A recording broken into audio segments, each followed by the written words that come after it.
O céu anuncia a tempestade. O sol desaparece. Os rios congelam. A floresta fica branca. O inverno siberiano começou e, com ele, um sonho congelado onde a natureza se revela em sua forma mais pura e selvagem. O uivo dos lobos ecoa pela estepe. O urso polar emerge das águas e o tigre siberiano aparece em cena. O palco está pronto para um dos capítulos mais surpreendentes da vida animal. Esta é a Sibéria selvagem, sobrevivendo ao inverno russo. Abrangendo mais de 13 milhões de quilômetros quadrados e localizado no leste da Rússia, na Sibéria, o sol se põe atrás dos montes Urais e o amanhecer surge na costa do Pacífico. Ao norte, o gelo eterno marca sua fronteira, enquanto ao sul, as estepes asiáticas se estendem até o horizonte. A Sibéria é tão grande que ocupa quase 10% da superfície terrestre do planeta. O bioma siberiano é talvez um dos mais impressionantes da Terra. Na Sibéria, tudo é maior. A oeste, cruzando os montes Urais, erguem-se planícies imponentes, com mais de 2.000 quilômetros de largura, onde pântanos e charcos parecem intermináveis. Além delas, surge a taiga siberiana, com florestas densas do tamanho de continentes inteiros. A leste, no extremo oriente russo, cadeias de montanhas com dezenas de vulcões ativos protegem a retaguarda deste reino majestoso. Na primavera, até mesmo a infinita Sibéria fica ofuscada pela impressionante explosão de vida selvagem, com mais de 1.500 espécies de animais. Aqui, pássaros preenchem os céus, florestas infinitas alimentam milhões de herbívoros e predadores ficam extasiados com a abundância de presas. A vida selvagem nunca antes exibiu um espetáculo como esse. Mas há um pequeno problema. Estamos apenas em outubro e o implacável inverno russo está apenas começando. Pelos próximos 8 meses, a Sibéria revela seu lado mais inóspito e severo, com temperaturas chegando a 68 graus Celsius negativos. Aqui, a neve cai incessantemente, apagando qualquer fronteira entre o céu e a terra. Rios se transformam em infinitos espelhos de gelo, e o mundo se cobre com um espesso manto branco. Nem mesmo o sol consegue suportar condições tão severas, abandonando a Sibéria à sua própria sorte. No entanto, o que parece ser um inferno branco, a Mãe Natureza usa como tela para escrever as mais incríveis histórias da vida selvagem. No meio das mais ferozes nevascas, onde os ventos chegam a 100 km por hora e o frio congela tudo em seu caminho, o majestoso caribu permanece indomável. Com pelos grossos cobrindo todo o corpo, o caribu foi dotado de uma pelagem natural para suportar o que será o inverno mais rigoroso na natureza. O tamanho impressionante do caribu, pesando mais de 180 quilos e medindo 2 metros de altura, é ideal para armazenar gordura e conservar calor para esta estação siberiana não tão agradável. É claro que sobreviver ao inverno siberiano exige mais do que apenas um casaco quente e um bom suprimento de gordura.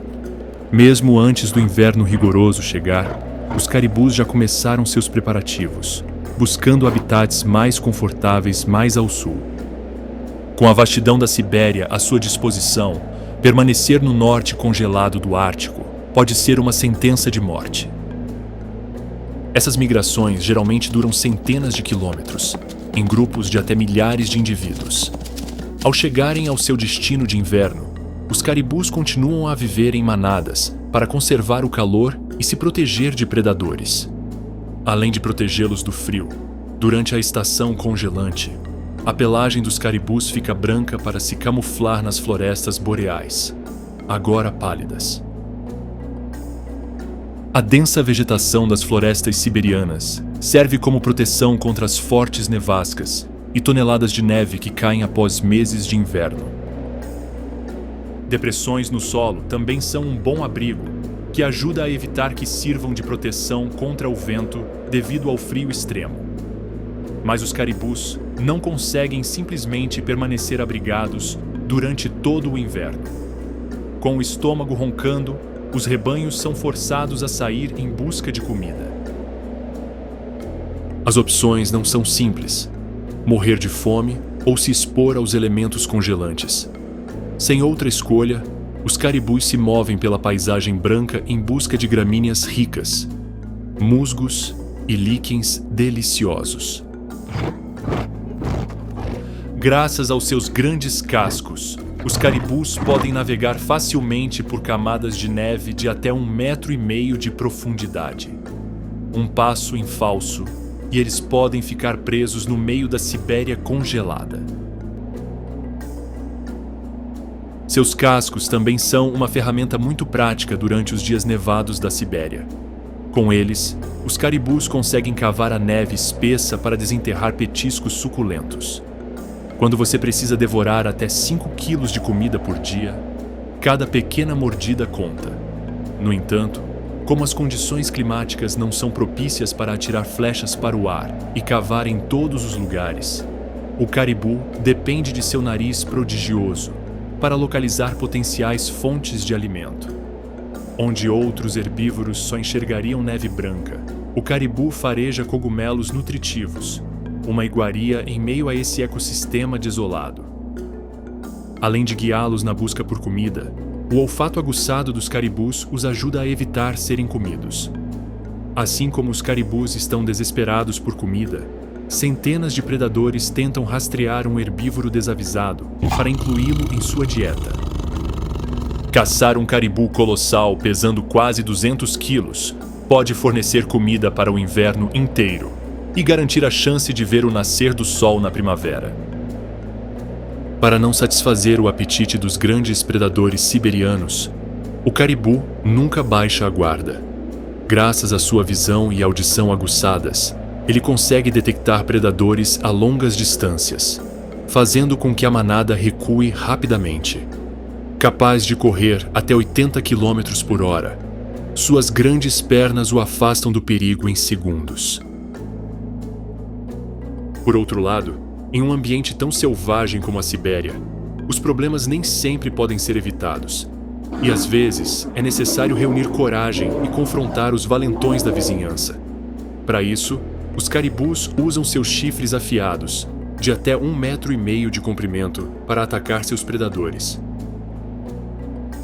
Basta um golpe bem dado e a paz retornará ao bando.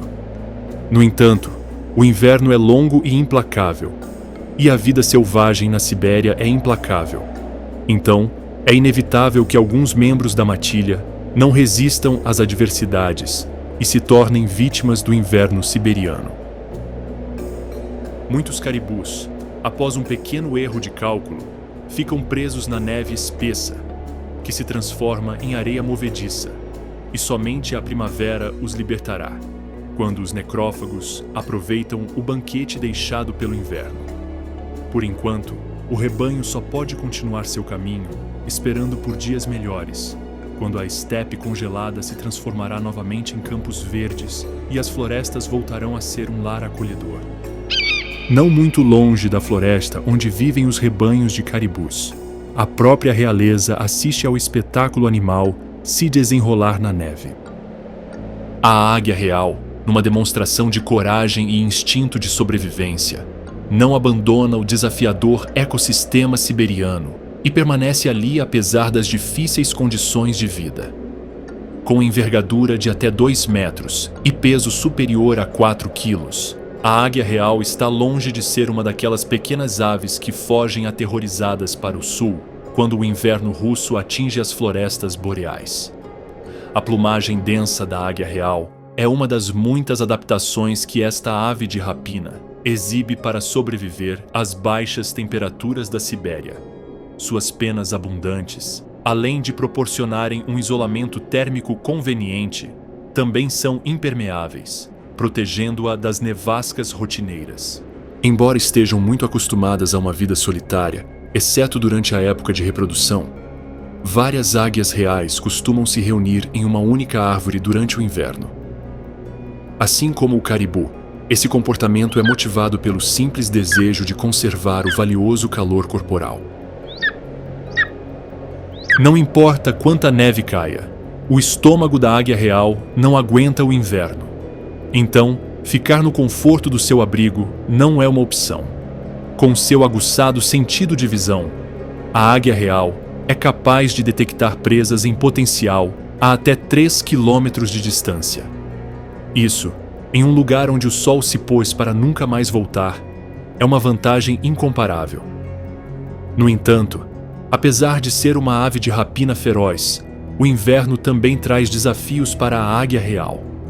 Durante esses meses, as presas não são particularmente abundantes. Portanto, a águia deve aproveitar todas as oportunidades para levar algo à boca. Adaptando-se à nova realidade do seu ambiente, a águia real busca presas menores, que representem uma boa quantidade de nutrientes, com relativamente pouco esforço. Com a águia real voando alto no céu, é melhor que coelhos, lebres e pequenos roedores se escondam, pois em apenas alguns segundos eles podem passar de andar pelo prado gelado a ficar presos nas longas garras da águia real a dezenas de metros acima do solo. Depois de percorrer vários quilômetros em busca de uma refeição quentinha em meio à paisagem inóspita, a águia real avista uma presa em potencial. Com ela na mira, voando a mais de 200 km por hora, geralmente não há nada que a presa indefesa possa fazer. A águia real o captura com suas garras afiadas e o mata com uma bicada na nuca. Embora seja capaz de voar centenas de quilômetros por dia durante a primavera e o verão, a águia real precisa limitar seu tempo de voo no inverno, pois as condições climáticas são desfavoráveis. Incapaz de percorrer grandes distâncias em busca de alimento, a ave frequentemente precisa voar de estômago vazio. Em seus voos, agora não tão longos, a águia real não se limita a avistar potenciais vítimas para suas garras ferozes. Embora não seja uma necrófaga por excelência, quando o inverno se aproxima e as presas são escassas, até a realeza precisa se adaptar para comer o que está disponível. Portanto, os restos de grandes predadores terrestres são uma refeição nada insignificante para a águia real. Da mesma forma, as vítimas do clima implacável são um presente dos céus. Esta é a Sibéria no inverno. Enquanto alguns perecem, outros desfrutam de seus restos mortais. Embora habite um dos lugares mais selvagens do mundo, as brilhantes habilidades de voo da águia real, juntamente com suas garras afiadas e bico tenaz, a colocam no topo da cadeia alimentar siberiana. No entanto, quando a primavera chegar, ela terá que proteger seus ninhos de invasores. Essa é outra história. E por enquanto, a águia está focada apenas em sobreviver ao rigoroso inverno russo. Mas para sobreviver ao inverno siberiano, você não precisa ter garras afiadas e dominar os céus com um punho de ferro como a águia real. O segredo para outras espécies que habitam a Sibéria está em sua engenhosidade e determinação. É o caso da nada temível lebre do Ártico. Com aparência semelhante à de um coelho, mas com pernas mais curtas, a lebre do Ártico é talvez uma daquelas espécies que menos esperaríamos encontrar no meio da tundra siberiana. Mas não se deixe enganar pela sua aparência nada ameaçadora. A lebre do Ártico é uma verdadeira sobrevivente do inverno russo. Sua pelagem espessa e branca como a neve é perfeita para suportar as temperaturas abaixo de zero de seu habitat hostil. Por baixo de toda essa pelagem quente, há também uma espessa camada de gordura que representa até 20% do seu peso. A lebre do Ártico se mantém aquecida durante o inverno a qualquer custo. Parte da vantagem de ser um mamífero pequeno com não mais de 70 centímetros de comprimento e 6 quilos de peso, é que você pode facilmente construir uma casa confortável para passar o inverno. Enquanto o caribu gigante precisa se abrigar sob árvores frondosas, as lebres do Ártico trabalham, ou melhor, põem as patas para trabalhar e constroem tocas aconchegantes que ajudam a tornar o inverno um pouco mais agradável. Embora sua aparência possa dar a impressão de que está pronta para entrar em um sono profundo de inverno, graças à sua espessa camada de gordura e abrigo confortável, a lebre do Ártico não hiberna, permanecendo ativa durante todo o longo inverno russo. Não é à toa que a lebre do Ártico tem esse nome. Com membros pequenos que minimizam a perda de calor e patas grandes para navegar facilmente pela neve escorregadia no meio da tundra gelada, a lebre do Ártico está simplesmente em seu habitat natural. Claro, sua pelagem esbranquiçada não é coincidência. Quando a paisagem siberiana fica branca, a lebre do Ártico passa pela muda de pelo de inverno, tornando-se quase imperceptível aos predadores. Quando a fome aperta, mesmo sabendo que inúmeros predadores selvagens aguardam do lado de fora de sua confortável toca, a lebre do Ártico cria coragem e sai em busca de líquens, musgos, brotos e até cascas de árvores. Embora o ecossistema siberiano seja muito mais generoso no verão em termos de alimento para a lebre, esses pequenos petiscos fornecem a nutrição necessária para superar o rigoroso inverno. Para a lebre do Ártico, a companhia perfeita para o musgo suculento é um punhado refrescante de neve, pois esses pequenos mamíferos, sem água, podem se hidratar com o recurso mais abundante da Sibéria neste momento. Após satisfazer suas necessidades, pelo menos momentaneamente, a lebre do Ártico retorna para perto de sua toca, onde costuma ficar sobre as patas traseiras para ter uma visão melhor do entorno. Assim que notar qualquer movimento suspeito, é melhor retornar ao seu abrigo confortável. Apesar de ter um metabolismo lento que lhe permite reduzir viagens perigosas em busca de alimento, além de possuir uma pelagem branca que o torna quase invisível, estamos na Sibéria, e aqui nenhuma espécie está a salvo de fazer parte da dieta de predadores vorazes. À medida que os dias passam e a comida se torna escassa, a lebre do Ártico precisa se afastar cada vez mais de sua toca.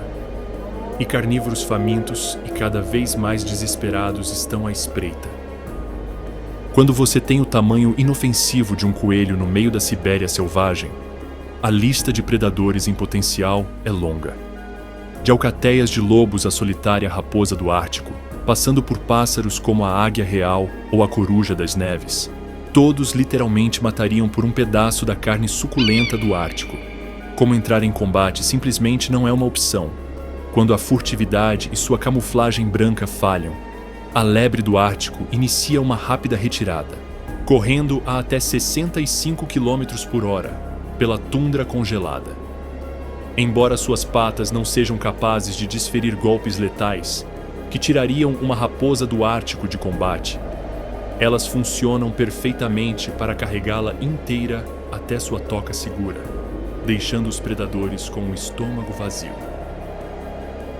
Depois de mais uma vez desafiar suas chances de sobrevivência na inóspita Sibéria, a lebre do Ártico se refugia novamente, esperando que, mais cedo ou mais tarde, ela emerja e seja saudada por uma paisagem primaveril repleta de vida. Mas, por enquanto, os desejos da lebre do Ártico são apenas isso, e a vasta Sibéria continua sendo um mundo branco onde as baixas temperaturas dominam a natureza. Cerca de 2.000 quilômetros ao norte da toca da lebre do Ártico, onde o inverno russo congelou o já gélido Oceano Ártico, um mamífero majestoso pesando mais de 2 toneladas emerge das águas profundas, a morsa. Enquanto outras espécies animais fugiriam das águas semicongeladas que protegem o norte da Sibéria, para as morsas, essas centenas de quilômetros de blocos de gelo são como um paraíso pessoal. As adaptações das morsas às baixas temperaturas são talvez das mais extremas de todo o reino animal.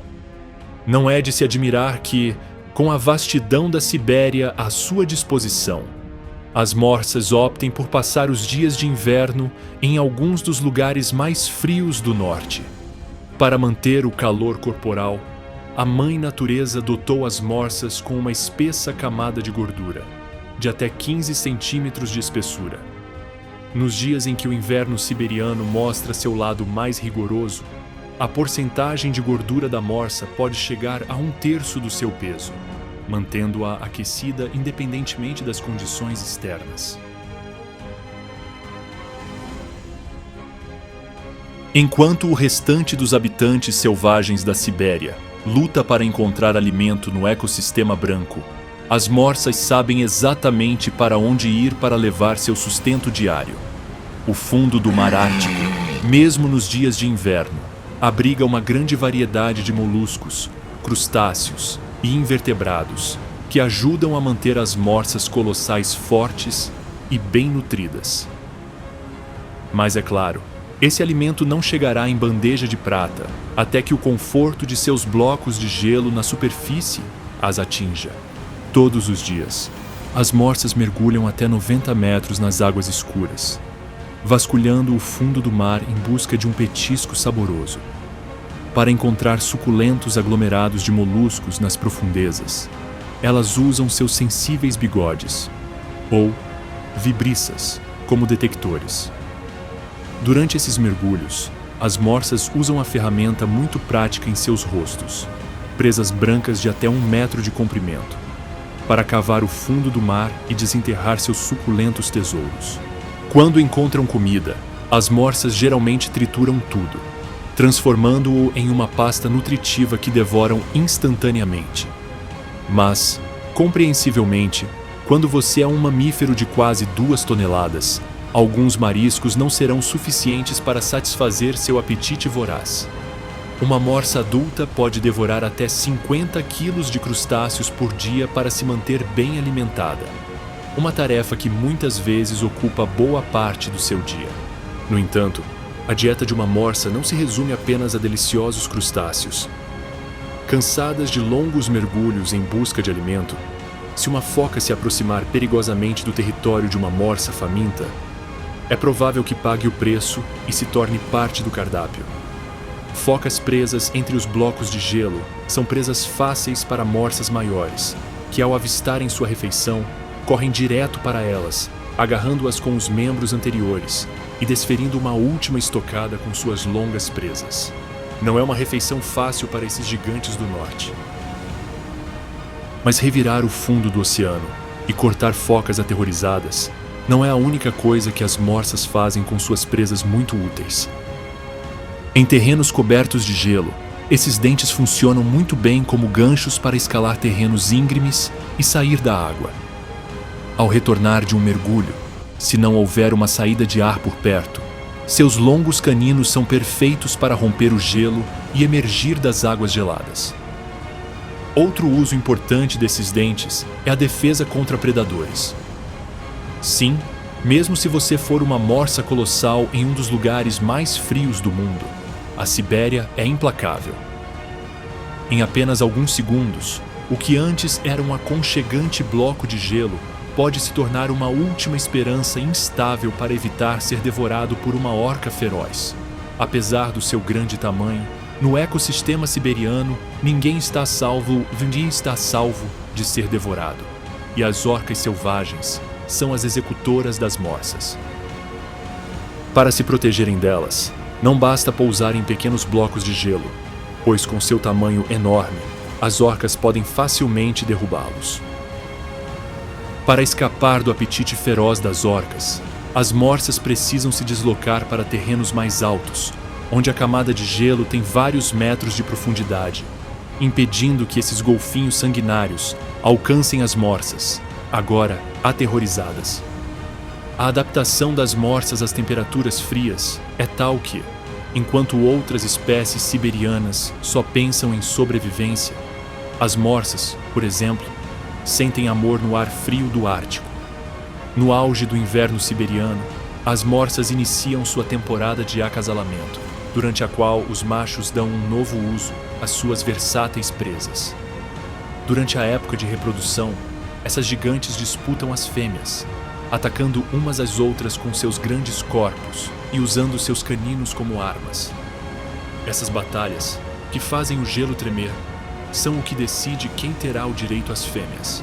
Após o acasalamento, as fêmeas terão uma gestação relativamente curta, de até 16 meses, resultando em um filhote, digamos, minúsculo, de 75 quilos.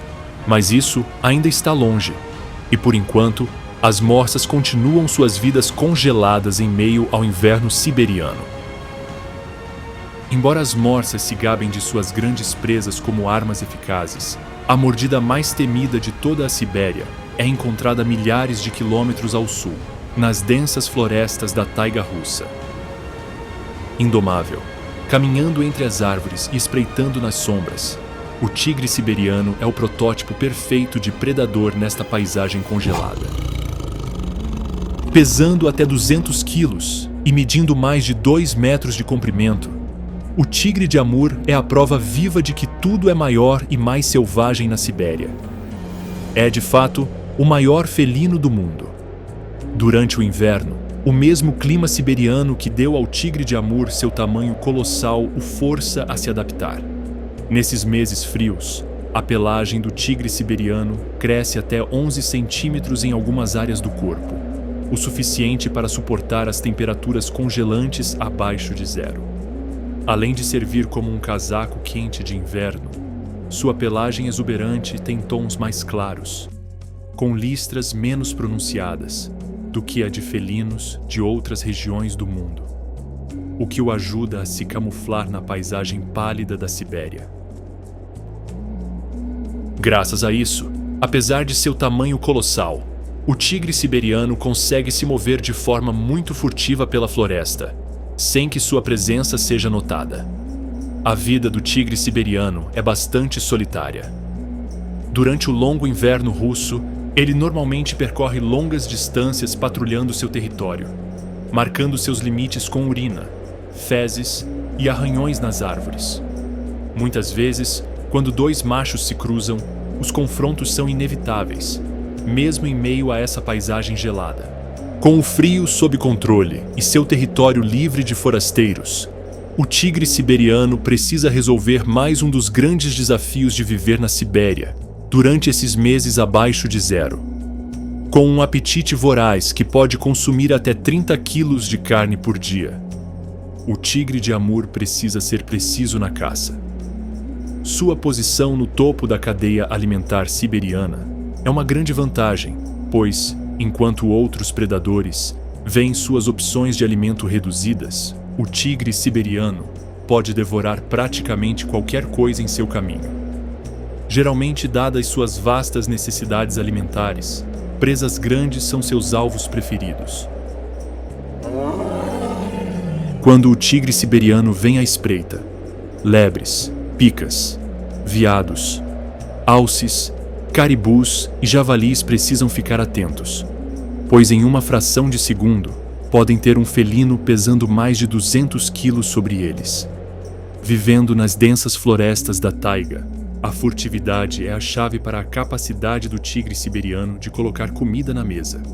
Especialmente durante o inverno implacável, o tigre evita perseguições de longa distância, preferindo emboscar suas presas emergindo do meio do nada. Mas para saltar diretamente sobre o pescoço de sua presa e derrubá-la com sua poderosa mordida, o tigre de Bengala precisa primeiro localizá-la.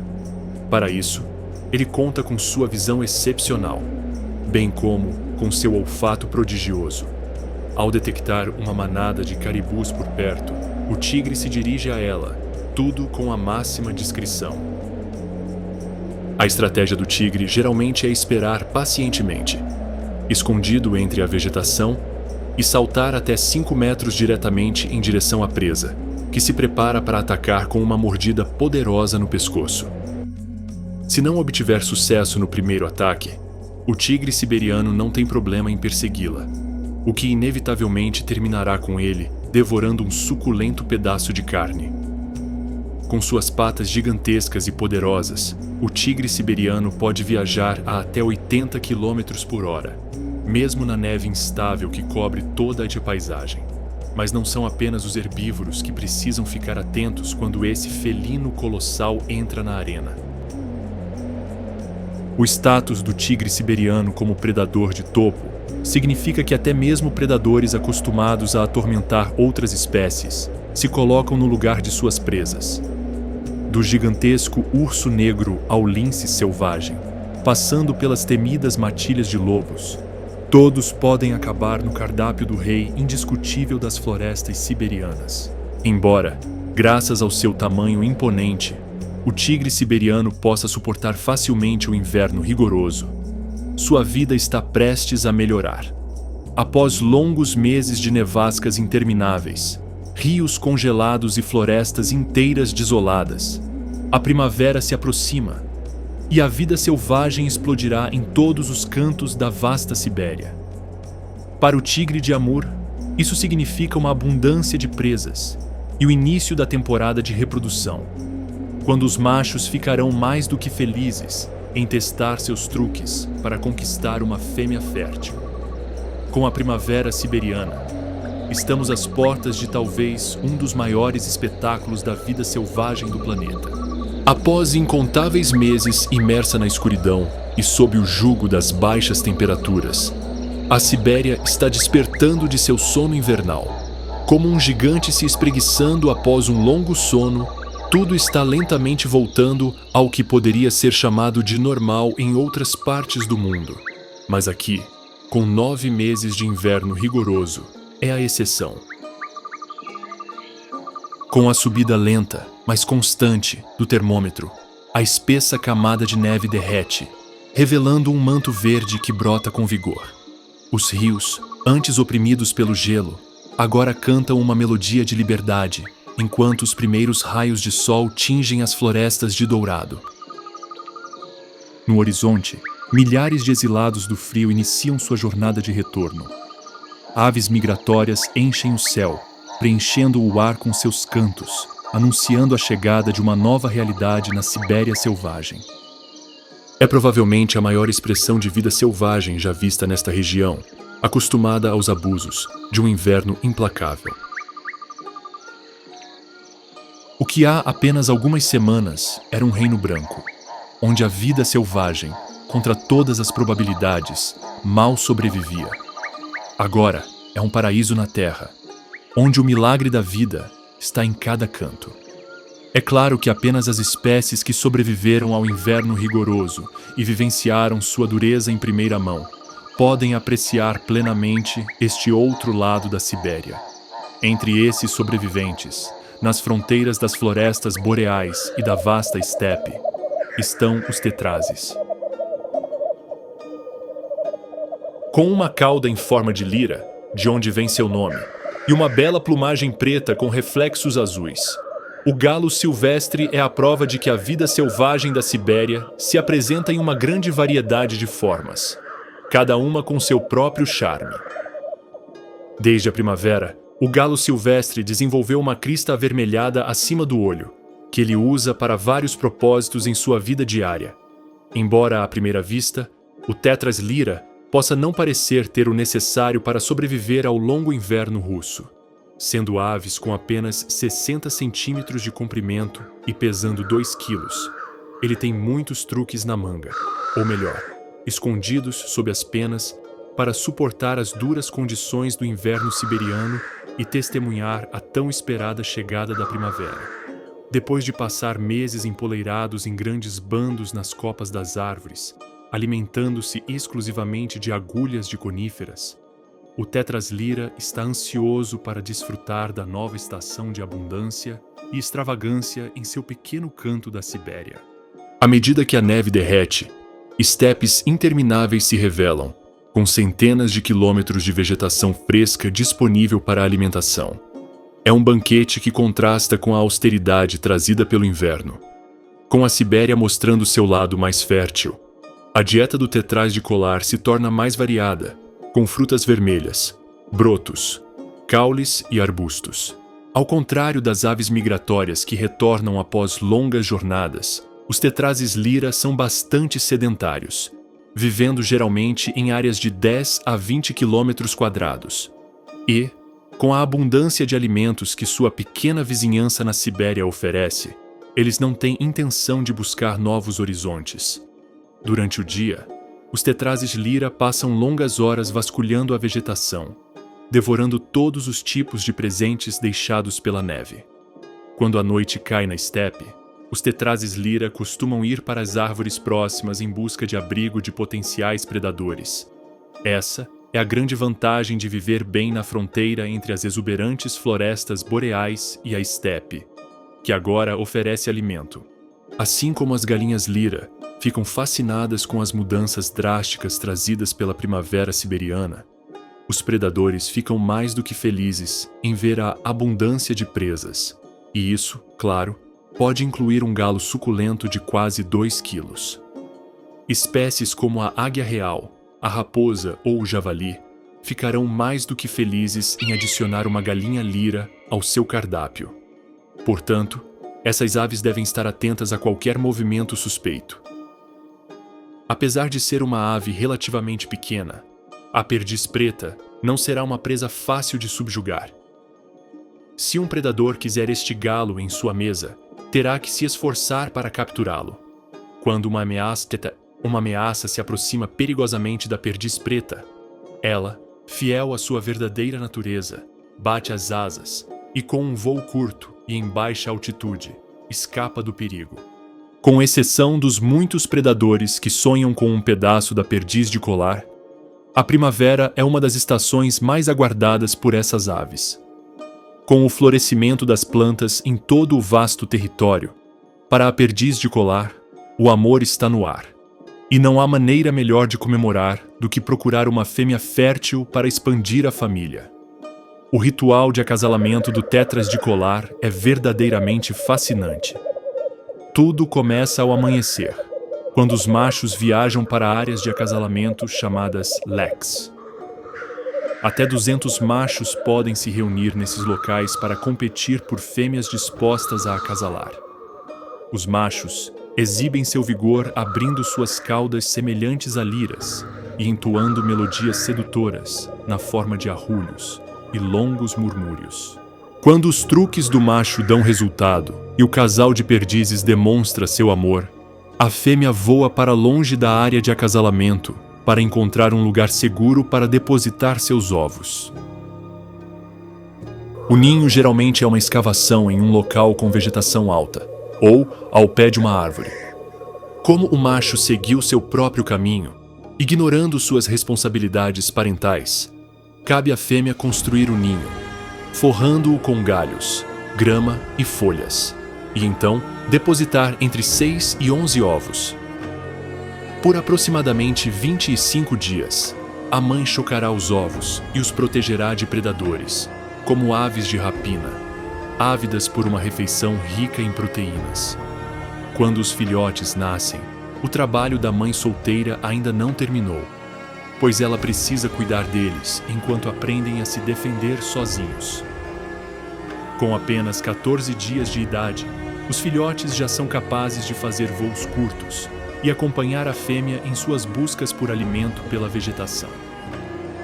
Uma das primeiras lições a aprender é aproveitar a primavera ao máximo, pois a Sibéria nem sempre será tão generosa com eles.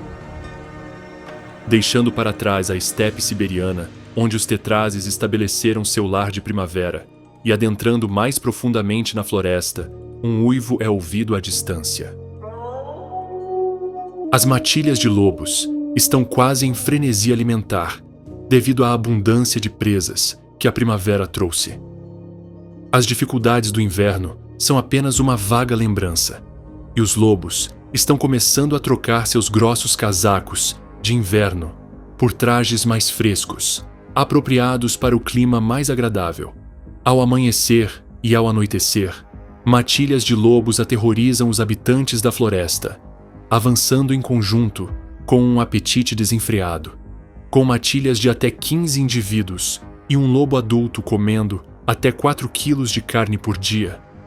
Os lobos não se interessam particularmente por presas pequenas e concentram seus esforços em caçar algo que realmente valha a pena e esteja ao alcance de todos.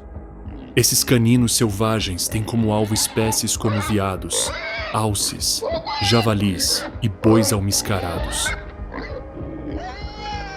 Especialmente com a abundância que a primavera trouxe, pequenas presas como lebres, lemingues e, por que não, perdizes são raras.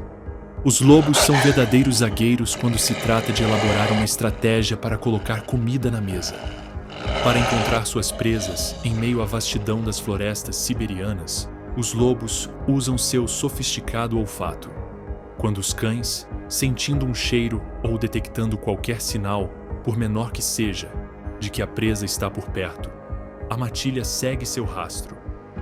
Graças à sua extraordinária visão noturna, a matilha não tem problemas em localizar suas presas durante suas caçadas noturnas. Ao caçar, os lobos têm uma grande variedade de estratégias à disposição, que utilizam dependendo do tamanho da presa, das condições do terreno e da localização da matilha. Quando a vegetação permite, a matilha utiliza a estratégia de cercar a presa por vários lados e lançar um ataque simultâneo. Aqui, a surpresa é fundamental, por isso cada canino deve ser muito furtivo. Um passo em falso e o jantar pode acabar fugindo aterrorizado. Se é um desafio para mamíferos como o caribu se defenderem de um grande lobo cinzento, fazê-lo contra uma matilha inteira é praticamente uma tarefa impossível. Outra estratégia favorita das matilhas de lobos é perseguir a presa até que ela se canse, fazendo com que ela finalmente ceda à mordida. Para conseguir isso, os lobos se revezam perseguindo a presa por quilômetros, durante os quais nenhum obstáculo deterá o cão.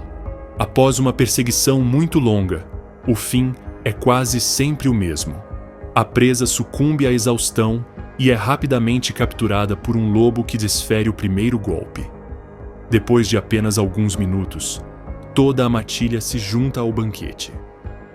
É claro que, apesar de serem uma força mortal e coordenada quando se trata de caça, os lobos jamais recusarão uma refeição fácil. Quando ungulados doentes ou feridos são encontrados em seus rebanhos, os lobos não demonstram piedade, indo direto para eles para lhes dar um empurrãozinho rumo a uma vida melhor e se beneficiar de carne fresca ao longo do caminho. Falando em carne fresca, graças ao degelo provocado pela chegada da primavera, as vítimas presas sob a neve espessa se transformam em carniça nutritiva para as matilhas. Apesar de terem congelado há meses, as baixas temperaturas da Sibéria preservam as carcaças tão bem que elas retêm todo o frescor de uma presa recém-caçada. A sobrevivência bem-sucedida da matilha em um local tão hostil como a Sibéria se deve, entre outros fatores, à sua complexa ordem hierárquica, onde cada membro da matilha conhece seu lugar e as tarefas que deve realizar. Aqui, o leme é assumido pelo macho alfa, que toma as decisões sobre a caça e os locais onde a matilha se estabelecerá. Após o alfa, vem o macho beta, que o sucederá quando a matilha decidir se aposentar ou morrer. Finalmente, os indivíduos de escalão inferior e médio, geralmente jovens adultos, e lobos recém-ingressados. Como o alfa está em uma posição de poder, com privilégios altamente cobiçados, sua posição é frequentemente cobiçada por outros machos que sonham com um golpe de estado. Quando um macho desafia o alfa, ele afirma seu domínio por meio de posturas corporais, rosnados e, se necessário, confrontos físicos. Alguns machos jovens, no entanto, nascem na realeza e, em um ato de nepotismo, acabam herdando a posição de alfa de seus pais. Embora seja um grande privilégio, também traz consigo uma responsabilidade significativa, pois o alfa deve garantir o bem-estar da matilha. Por enquanto, com a aproximação do verão na Sibéria, o rebanho continua vivendo em uma miragem dourada, com presas abundantes e um clima amigável. O verdadeiro desafio à continuidade do Alfa virá quando o inverno siberiano bater à porta novamente com toda a sua ferocidade. Enquanto os lobos preferem viver em grandes matilhas bem organizadas nas profundezas das florestas siberianas, outro predador prefere uma vida solitária, vagando pelas encostas das montanhas pontiagudas do sul da Sibéria. Lá, em meio a uma paisagem rochosa, onde a vida animal parece quase impossível, a cerca de 3.000 metros acima do nível do mar, encontra-se o leopardo das neves, temido por muitos.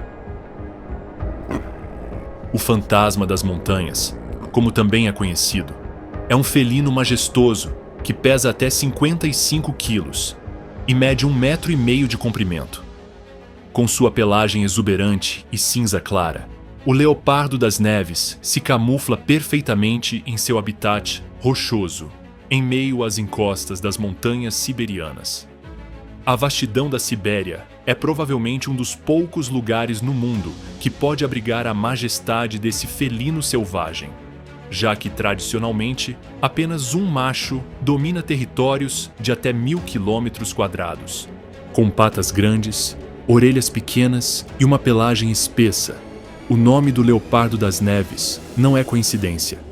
Este felino está totalmente adaptado às duras condições do inverno siberiano. Agora, o problema é que os dias gélidos da Sibéria deram uma breve pausa e o verão chegou a todas as partes deste paraíso terrestre. Bem, quase todas. Para manter seu estilo de vida frio e solitário, o leopardo das neves vive em altitudes muito elevadas, onde as baixas temperaturas, em vez de um teste de sobrevivência, são uma constante. Embora o leopardo das neves goste de sua própria companhia, um dos desafios de seu lar isolado é a escassez de presas. Espécies como veados, caribus e alces não estão exatamente acostumadas a caminhar por encostas desoladas a milhares de metros acima do nível do mar, onde a grama é quase inexistente. E para piorar a situação, há um predador voraz. Para superar isso, o leopardo das neves concentra sua dieta em animais que ousam perturbar sua vizinhança pacífica em tais altitudes, como ibex siberiano, cabras montesas, cervos almiscarados e marmotas. Dadas as condições isoladas de seu habitat, longe de grandes manadas de herbívoros despreocupados, o leopardo das neves precisa ser preciso na identificação de presas em potencial. Deixar de caçar pode significar desperdício de energia e acabar com o estômago vazio. Graças à tonalidade acinzentada de sua pelagem, o leopardo das neves consegue se camuflar perfeitamente em seu habitat rochoso o ano todo, mesmo quando a queda de neve é moderada. Esta é uma vantagem incomparável, porque no meio das encostas da Sibéria, a melhor ferramenta do leopardo para levar comida à mesa é sua furtividade. Quando seu olhar está fixo em uma presa em potencial, o leopardo das neves se aproxima muito lentamente, tentando não atrair atenção. O segredo é discrição e paciência. Um lugar alto costuma ser o local perfeito para perseguir seu futuro jantar. Após observar os movimentos de sua presa por um tempo, o fantasma da montanha encontra o momento oportuno para surpreender, saltando até 15 metros no ar, diretamente na vítima surpresa. O leopardo das neves geralmente desfere seu golpe final com uma mordida poderosa diretamente no pescoço. Embora emboscadas em saltos sobre suas presas sejam sua tática favorita para ganhar o pão de cada dia, o leopardo das neves não tem problema em perseguições rápidas em terrenos acidentados. Com suas patas poderosas, além de saltar distâncias impressionantes, o leopardo pode atingir velocidades de até 88 km por hora. Portanto, não importa o quão rápido sua presa corra, mais cedo ou mais tarde ele a pegará. Assim como os lobos cinzentos, o ecossistema siberiano às vezes é extremamente generoso com a realeza das montanhas, servindo-lhes um delicioso banquete de carniça em uma bandeja de prata. Com as baixas temperaturas dessa altitude, é improvável que uma carcaça se decomponha. Então as vítimas dos penhascos escorregadios são banquetes mais do que aceitáveis. Com o estômago cheio, o leopardo das neves, como qualquer rei, tem temperamento forte e não tolera invasores em suas terras, pelo menos não sem lutar. Os leopardos das neves são extremamente territoriais e, quando encontram um companheiro da mesma espécie, geralmente não são muito amigáveis. Muitas vezes, quando um macho avista outro cruzando os limites de seu território, o forasteiro é alertado com uma série de vocalizações e posturas. Embora um rugido seja provavelmente um sinal mais intimidador, quando se trata de exibir talento vocal, o leopardo das neves não é um dos melhores candidatos, pois, com suas cordas vocais muito curtas, é incapaz de rugir. No entanto, na maioria das vezes, os avisos são ouvidos e o invasor dá meia volta e vai embora por onde veio. Com toda a vastidão da Sibéria disponível, por que queres-te começar um duelo de titãs onde um dos dois provavelmente perecerá? No entanto, às vezes, os avisos caem em ouvidos moucos, especialmente quando uma fêmea fértil está em jogo ou um felino busca, sem nada a esconder, expandir seu território. Quando isso acontece, apenas as gigantescas montanhas siberianas são espectadores de uma luta selvagem até a morte. Contrastando com a pelagem cinza clara do glorioso leopardo das neves, ao sul da Sibéria Oriental, onde os montes Urais são literalmente um mundo de distância, nas águas plácidas do verão, o colorido pato mandarim desfruta de um mergulho revigorante. Embora a majestosa Sibéria abrigue gigantes selvagens como morsas e o tigre de Amur, também é o habitat aconchegante do pequeno pato mandarim, uma das menores aves aquáticas do mundo. Pesando apenas 450 gramas e com uma envergadura de no máximo 75 centímetros, o pato mandarim prova que a vida selvagem siberiana também vem em embalagens pequenas, é claro, sem deixar de ser impressionante. O pato mandarim é uma espécie que personifica a beleza da vida selvagem siberiana. Mesmo em meio ao vibrante ecossistema de verão, esta pequena ave não passa despercebida com suas cores vibrantes. Com um pequeno bico vermelho e uma grande lua crescente branca sobre o olho, o pato mandarim parece uma espécie das regiões tropicais do planeta, onde a mãe natureza não impõe limites à sua imaginação. O peito do pato mandarim combina tons de roxo e branco, com flancos avermelhados e penas alaranjadas, conferindo-lhe uma aparência única, mesmo em um lugar tão fervilhante de vida como a Sibéria. Embora ainda bonitas, as fêmeas da espécie não tiveram a mesma sorte na coloração da plumagem, exibindo tons de cinza e lilás por todo o corpo. Seu dimorfismo sexual é tal que parecem ser de espécies completamente diferentes. Embora seja um deleite para os olhos, ter uma plumagem tão impressionante em meio ao ecossistema selvagem da Sibéria às vezes não é uma boa ideia. Sempre haverá um ou dois predadores tentando incluir o pato mandarim em sua dieta. Por isso, nunca é aconselhável baixar a guarda durante suas longas jornadas na água. Entre as espécies que se interessam mais pelo sabor do pato mandarim do que por sua beleza, estão a coruja real, o cão guaxinim e o vison. É claro que, quando você pesa menos de meio quilo e vive em um lugar tão selvagem quanto a Sibéria, com uma longa lista de predadores ferozes à sua caça, a ideia de lutar não é a mais aconselhável. O pato mandarim, sabendo que a mãe natureza foi generosa com sua aparência, mas não com suas habilidades de luta, assim que se sentir ameaçado, escolherá o caminho mais fácil: fugir a toda velocidade, seja nadando através do rio ou demonstrando sua destreza de voo. Com as infinitas florestas boreais que cercam seu habitat, o pato mandarim as vê como um refúgio muito seguro, longe do perigo. Com a tarefa nada insignificante de escapar do radar dos predadores selvagens sob controle, o pato mandarim, agora despreocupado, dedica-se à busca por algo para comer. Uma das chaves para a sobrevivência desta pequena ave, num ecossistema tão longe de ser misericordioso, como a Sibéria reside na sua dieta adaptativa. Durante o outono e o inverno, o pato mandarim alimenta-se das opções limitadas proporcionadas pela estação fria, como bolotas ou cereais. Quando chegam a primavera e o verão, quando o calor reina supremo, os patos mandarim abandonam a sua dieta anteriormente austera e dedicam-se a devorar minhocas, insetos, peixes, sapos, moluscos e basicamente qualquer coisa ao alcance dos seus bicos avermelhados. É claro que, com uma aparência tão marcante, é melhor sair em busca de alimento bem cedo ao amanhecer e regressar o mais cedo possível à relativa segurança das árvores e da vegetação densa. Um momento em que os patos machos realmente querem se esconder é durante a época de reprodução, quando os patos pálidos estão prontos para trazer filhotes ao mundo. Como todos os românticos, os patos juram amor eterno aos patos, alcançando assim o que buscavam. Após o acasalamento, com entre 9 e 12 filhotes a caminho, a pata faz algo bastante incomum.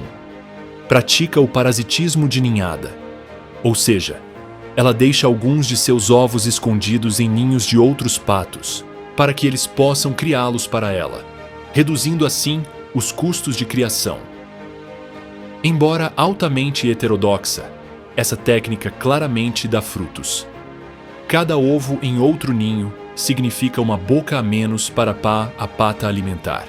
Uma vez concluída a tarefa de entregar alguns de seus filhotes para a adoção forçada, a pata estabelece seu próprio ninho em uma árvore perto da água.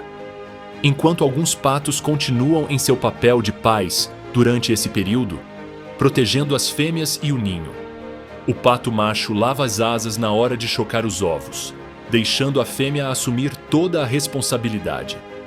Embora, quando se conheceram, a pata tenha jurado estar sempre ao lado da fêmea, com tantos filhotes a caminho, o macho não suporta a pressão e vai embora pouco antes dos filhotes nascerem. Será então a pata, agora solteira, a responsável por criar sua grande família. E com o calendário avançando a todo vapor, é melhor que os pequenos aprendam rápido, porque as folhas estão começando a cair das árvores, um prelúdio para o outono que se aproxima, e com ele, toda a Sibéria está começando a esfriar novamente. Com a chegada do outono na Sibéria, a tensão aumenta no ar, já que a leve queda de temperatura traz de volta memórias desagradáveis do inverno passado.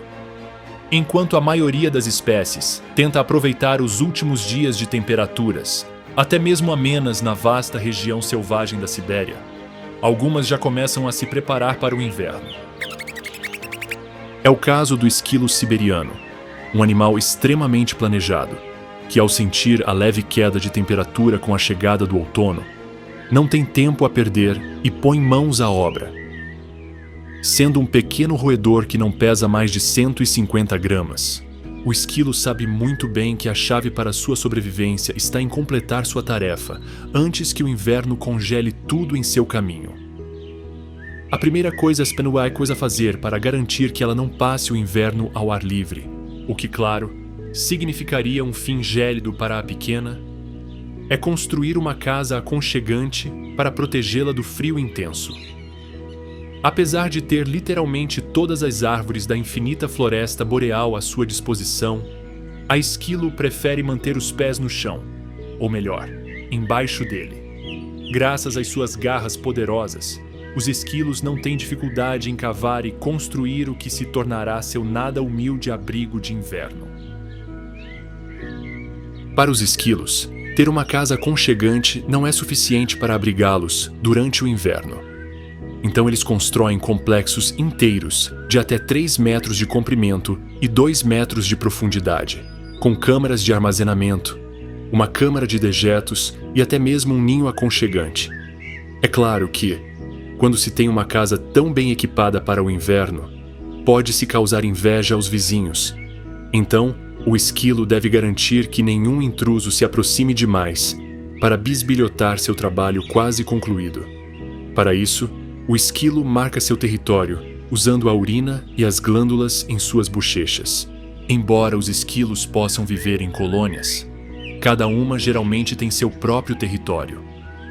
Isso significa que cada um deve ser responsável por construir, ou melhor, escavar, seu próprio abrigo de inverno. Apesar do pequeno tamanho, os esquilos parecem saber que vivem na Sibéria, onde tudo é maior. Então, cada indivíduo pode reivindicar grandes áreas de até 3.000 metros quadrados como seu território. Com um lar mais do que adequado preparado para o inverno, uma das maiores preocupações do esquilo é manter seu pequeno corpo bem nutrido. Depois de alguns meses curtos de primavera e verão, o esquilo sabe muito bem que, quando o inverno chegar, toda a comida abundante terá acabado, e ele não está disposto a suportar a fome. Para superar isso, durante o outono, o esquilo busca aumentar seu percentual de gordura corporal o máximo possível, abandonando toda a esperança de um corpo esbelto. No entanto, isso não será suficiente para sobreviver aos próximos 8 meses de inverno. Então, o esquilo trabalhará na construção de seu estoque pessoal de nozes e sementes, das quais se alimentará quando toda a floresta ficar branca novamente. Cada frutinha, por menor que seja, é levada diretamente para a toca, para que a despensa cresça gradualmente. Agora, com uma toca confortável e um suprimento de comida grande o suficiente, o esquilo pode relaxar um pouco durante os últimos dias de outono e até, por que não, encontrar um companheiro para se aconchegar durante aqueles longos dias de inverno.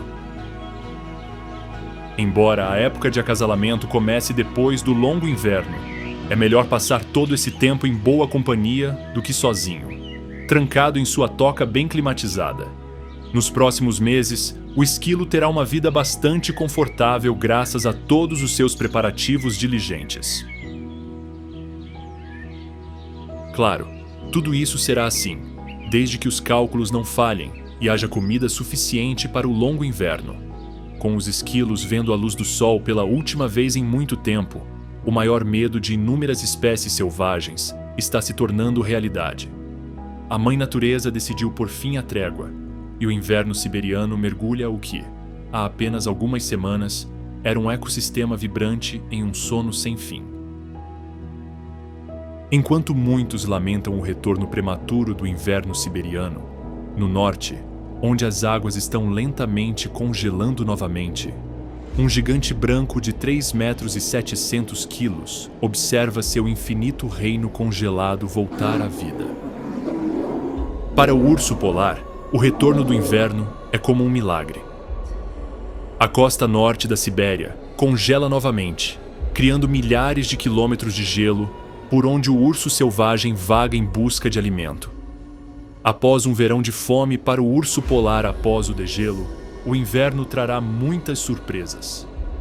Assim que uma fina camada de gelo se forma nas águas geladas do Ártico russo, o urso polar não pensa 2 vezes antes de partir em sua longa jornada rumo ao norte congelado. Enquanto o inverno assola seu habitat com temperaturas de até 60 graus Celsius negativos, o urso polar caminha como se nada tivesse acontecido, graças à sua espessa pelagem branca.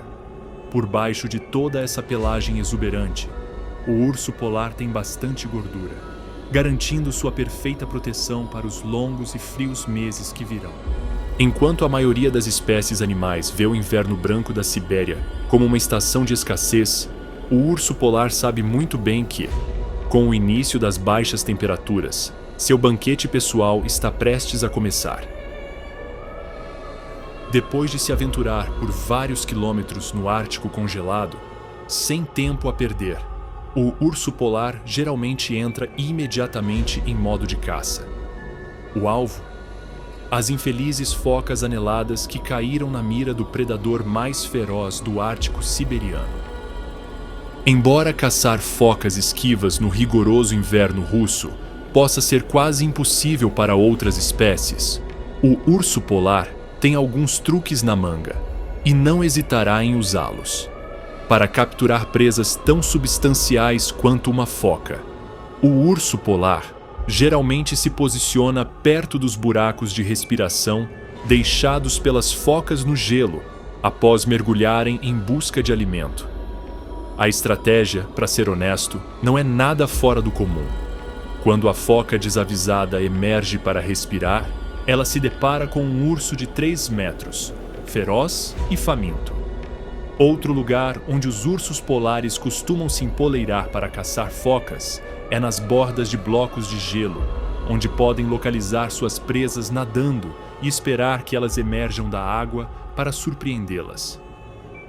Se não tiverem sorte caçando no relativo conforto do gelo, o urso polar não tem problema em pular nas águas geladas para se encarregar de levar comida para a mesa.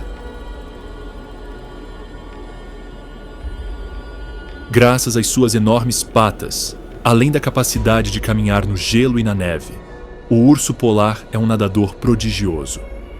Ele pode nadar distâncias de até 90 quilômetros em busca de alimento. Mas não são apenas as focas que precisam ficar atentas quando o urso polar sai para caçar. Com um apetite voraz que pode devorar até 40 quilos de carne por dia, o urso polar é uma delícia para aves aquáticas.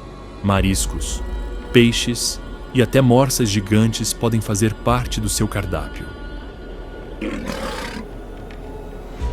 Um evento que abala toda a vastidão do norte da Sibéria é quando 2 machos se cruzam. Nessa situação, a paz geralmente não é uma opção, e os enormes ursos polares começam a brigar por presas, território ou, durante a primavera, pelo acasalamento com uma fêmea. Apesar de ser uma espécie mais do que adaptada às temperaturas gélidas do norte da Sibéria, quando o inverno russo desencadeia nevascas severas, o urso polar não tem escolha, a não ser cavar uma pequena toca para se abrigar.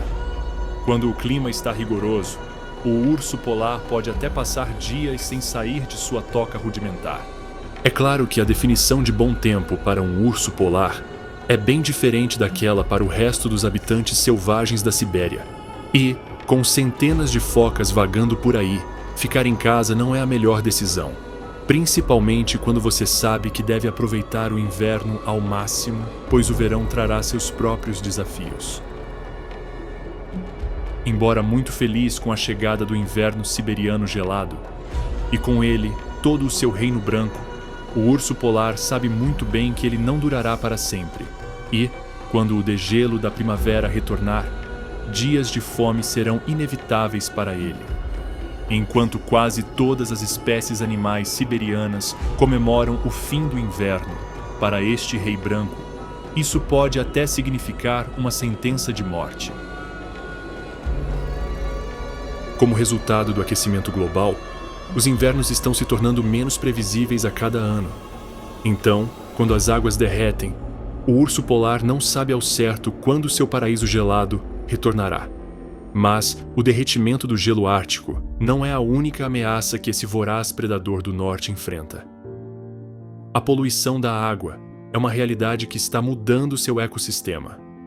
Atividades como perfuração de petróleo e mineração liberam centenas de toneladas de resíduos no habitat do urso polar a cada ano, eliminando toda a vida marinha da região e, consequentemente, forçando o urso a buscar novos habitats. A caça ilegal da espécie é outro desafio para esses gigantes siberianos. Essa prática mata cerca de 200 indivíduos por ano.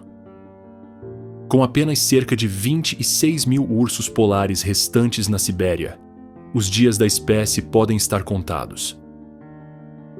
Na Sibéria, há centenas de anos, os ursos polares são brutalmente caçados por aquilo que alguns consideram uma pele luxuosa. No mercado negro, a pele branca de um urso polar pode valer até $4.000, uma quantia que deveria ser insignificante considerando o preço de uma espécie selvagem tão impressionante. Mas o urso polar não é a única espécie prejudicada pelo agora imprevisível ecossistema siberiano causado pelas mudanças climáticas. Com o inverno russo se arrastando, a lebre do Ártico não está tendo seus melhores dias. O início da primavera também não é uma boa notícia para a lebre, ainda branca. Tendo trocado de pele em antecipação a um longo inverno, a lebre do Ártico terá que passar alguns dias em sua pelagem branca de inverno, em meio à colorida primavera siberiana. E assim, como sua pelagem branca fornece a camuflagem perfeita para dias de neve, quando a primavera chega e a lebre ainda usa seu traje claro, é como se estivesse se preparando para ser um alvo para predadores.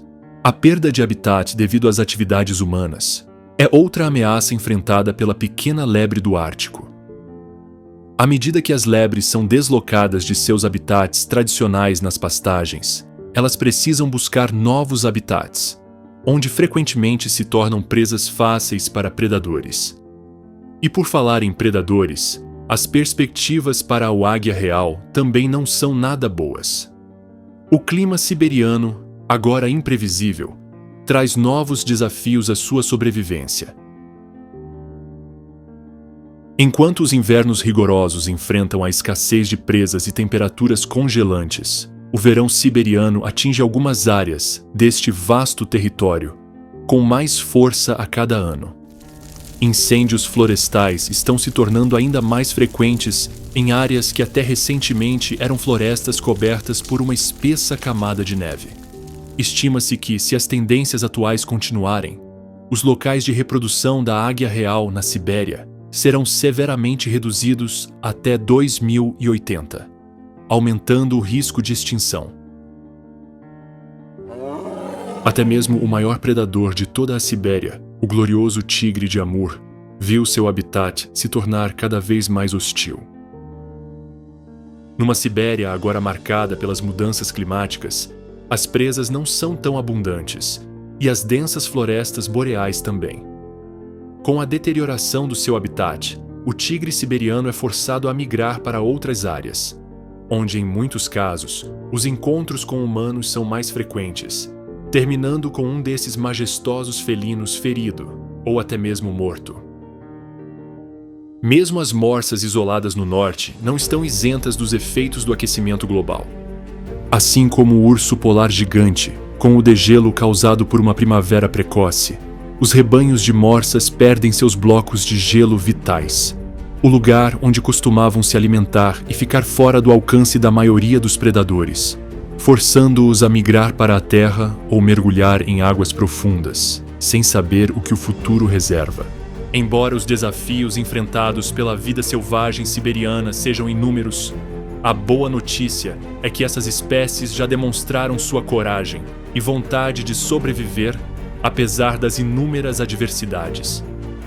No entanto, para alcançar mudanças efetivas que ajudem a preservar um dos ecossistemas mais ricos do planeta, é necessário promover políticas que curem as feridas das mudanças climáticas, reduzindo atividades como a exploração e mineração de petróleo e gás, e interrompendo a caça ilegal de espécies animais. Com o apoio de todos, podemos ser a voz dessas espécies ameaçadas de extinção e ajudar a proteger a Sibéria selvagem. Você se maravilhou com as histórias da vida selvagem das criaturas siberianas? Então, não saia sem curtir para apoiar o canal. Além disso, se tiver interesse, ajude-nos na nossa luta pela preservação da vida selvagem. Neste canto majestoso do mundo, você pode compartilhar este vídeo com seus amigos e se inscrever no canal. Até a próxima com mais histórias selvagens.